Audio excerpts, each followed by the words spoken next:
अस्सलाम वालेकुम। आज हम बनाएंगे बूंदी का रायता, जो कि बहुत ही आसान और सिंपल रेसिपी है, लेकिन ये बिल्कुल परफेक्ट और बहुत ही मज़ेदार कैसे बने ये हम आपके साथ आज शेयर करेंगे। तो इस बहुत ही मज़ेदार, हेल्दी और बहुत ही ज़्यादा टेस्टी बूंदी के रायते को आप किसी भी नॉनवेज रेसिपी के साथ सर्व कर सकते हैं, किसी भी तरह की बिरयानी के साथ इंजॉय कर सकते हैं और दाल सब्ज़ी के साथ भी आप इसे सर्व कर सकते हैं। और ये आपके जायके को बढ़ाने के साथ साथ आपके हेल्थ के लिए भी बहुत अच्छा होता है। तो आइए बनाना शुरू करते हैं। रेसिपी पसंद आए तो एक लाइक ज़रूर कर दें। फैमिली और फ्रेंड में आप इसे शेयर भी कर सकते हैं। वन टाइम चैनल को सब्सक्राइब कर लें, बेल आइकन को भी ज़रूर प्रेस कर लें ताकि आने वाले रेसिपीज़ की अपडेट आपको मिलती रहे। यहाँ पे 1 कप हमने गुनगुना पानी लिया है और इसमें हाफ कप बूंदी हमने इसमें ऐड कर दिया है और 5 मिनट के लिए इसे एक साइड कर देंगे।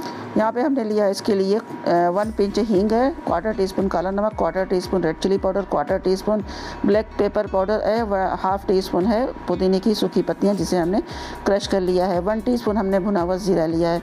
तो पुदीने की पत्ती जो घर में आती है उसे सुखा के घरों में रख लेते हैं, तो ये ज़रूर ऐड कीजिएगा अगर आपको पास अवेलेबल है, तो इसका बहुत ही अच्छा सा फ्लेवर आपके इस बूंदी के रायते में आएगा। अगर नहीं है सूखी पुदीने की पत्तियाँ तो आप फ्रेश भी मिल जाए तो उसे भी बारीक काट के डाल सकते हैं।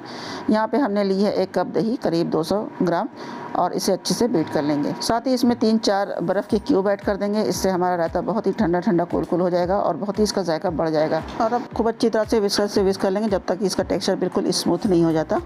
तो अच्छी तरह से विस्क कर लेने के बाद ये सारे मसाले हमने इसमें ऐड कर दिया और अच्छी तरह से मिला देंगे। तो रायता हल्का सा पतला ही होता है, तो हमने इसमें थोड़ा सा पानी ऐड करना है, बहुत ज़्यादा पानी नहीं ऐड करना है, क्योंकि ये जो बर्फ़ के क्यूब्स हैं ये भी गलेंगे और जो बूंदी है वो भी थोड़ी सी नरम ही हो चुकी है। इसका पानी तो एक्स्ट्रा सोखेगी नहीं, लेकिन ज़रूरत के हिसाब से इसमें 1 आध गिलास पानी ऐड कर सकते हैं। देखिए इस तरह की कंसिस्टेंसी होने तक पानी थोड़ा ऐड करना है। 100 से 150 ml हमने पानी ऐड किया। तो बस 5 मिनट के अंदर बूंदी देखिए यहाँ पे सॉफ्ट हो चुकी है।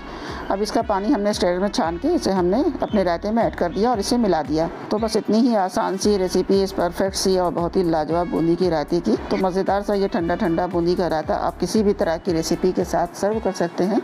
बिरयानी, नॉन-वेज या वेज, किसी भी तरह की रेसिपी के साथ आप इसे एंजॉय करें। हेल्दी और टेस्टी बूंदी की रायते को तो ज़रूर बनाएं और फीडबैक देना बिल्कुल भी ना भूलें। रेसिपी पसंद आए तो एक लाइक ज़रूर कर दें और ऊपर से थोड़े से भुने हुए जीरे और लाल मिर्च से आप इसे गार्निश कर सकते हैं और थोड़ी सी ऊपर से हरी धनिया के साथ भी गार्निश करें और बहुत ही मज़ेदार सा ठंडा ठंडा आपका खूबसूरत सा यहाँ पे बूंदी का रायता बन के तैयार है। तो वीडियो पसंद आए, आपके लिए यूज़फुल है, तो लाइक शेयर सब्सक्राइब ज़रूर कर दें। अपना ख्याल रखें, दुआओं में याद रखें।